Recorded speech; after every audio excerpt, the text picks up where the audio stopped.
He was sitting in his living room, two phones on the table in front of him, one connected to a prison, the other connected to a mother who had no idea her son was behind bars. He pressed speaker on both, placed them side by side, and walked away. What happened next is something he says he'll hear for the rest of his life. This is the story of a 21-year-old student abroad whose roommates destroyed their futures in one night and left him to pick up the pieces. He came from a conservative family, the kind where your parents know where you are at all times. He grew up protected, sheltered. He'd never lived alone, never dealt with strangers, never had to figure out who to trust. When it was time to study abroad, his parents didn't just send him. His mother flew with him for the first week. She inspected the apartment, checked the neighborhood, met the roommate. The roommate had been carefully chosen. Both families had met beforehand. His parents described him as religious, quiet, and respectful. Didn't know anyone in the country, just wanted to study. The mother left satisfied. Her son was in good hands. She was wrong. The moment the mother's plane took off, the roommate changed, music blasting at 2 a.m. Coming home at dawn, using the student's things without asking, no respect, no boundaries. Walking around the apartment like he owned it, even when the student's mother had been visiting. But the behavior wasn't even the real problem. The real problem was why he was there at all. He didn't need the apartment. He already had friends in the country, people he'd planned to live with all along. He only needed one thing, an address on a lease, official paperwork for his residency documents. 1 month, that's all he needed from the student. After less than a month, he packed a bag and walked out. No goodbye, no explanation, no money toward the remaining 11 months of rent. The student was stuck. 600 euros a month, alone, a 1-year contract in his name. He found 2 new roommates, 2 other guys from his country. Good people. They split the rent, they studied together. Life settled down. For 2.5 months, everything was fine. Then one of the roommates had a birthday. They went out, a few drinks, some laughs. At the bar, they met another guy, older, bigger, louder. He'd been living in Eastern Europe and recently moved to their country. They drank together. The student went home early. He said goodnight and left. The others stayed. That decision, staying for one more drink, cost them everything.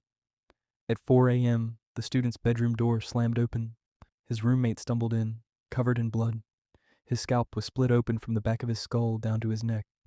Blood running down his face, soaking his shirt, dripping onto the floor. The other roommate was behind him, also bloodied, shaking. What happened? After more drinking, an argument had started with the older guy from the bar. Nobody could even remember what it was about. It escalated. The older guy grabbed a metal rod from a nearby kebab shop, one of those long skewers used for cooking, and swung it. It connected with the back of the roommate's head.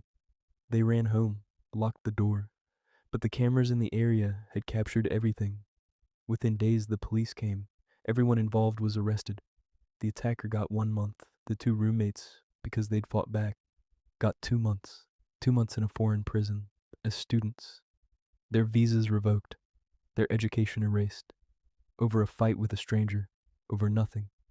But the story doesn't end with the arrest, because back home, thousands of miles away, a mother was calling, every day, multiple times a day.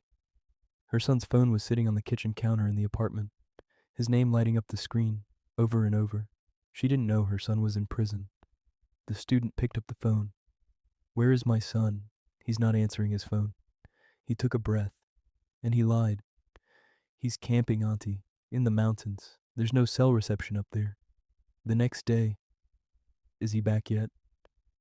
"Not yet. The mountains are very remote." Day after day, week after week. The same mother, the same worry growing sharper in her voice each time. And every day he invented a new excuse. He's traveling with friends. His phone broke.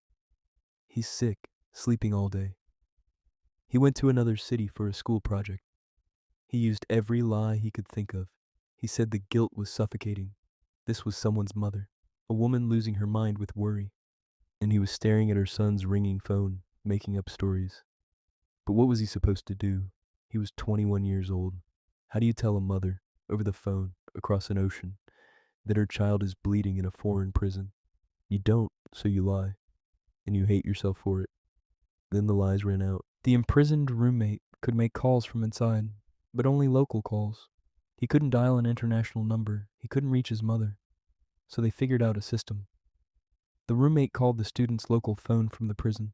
The student dialed the mother's number on the apartment phone.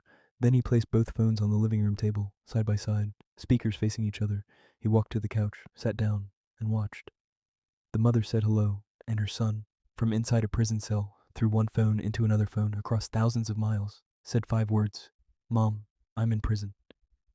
The sound that came through that phone, the student says he will hear it until the day he dies.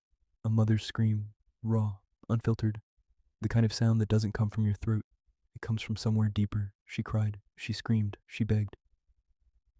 "My son, what happened? Who did this to you? I'm coming right now."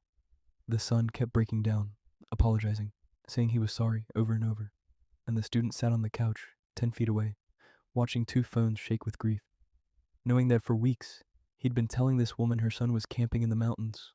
The mother arranged a lawyer. The roommates served their 2 months. They were deported. Their passports were stamped with a 2-year entry ban. Everything they'd built, years of studying, thousands in tuition, their family's sacrifices, their dreams, erased. In one night, over one drink with a stranger, the student stayed. He kept his head down. He goes to class. He comes home. That's it. He has 2 years left. Then he goes home with his degree. And he left one message for anyone listening.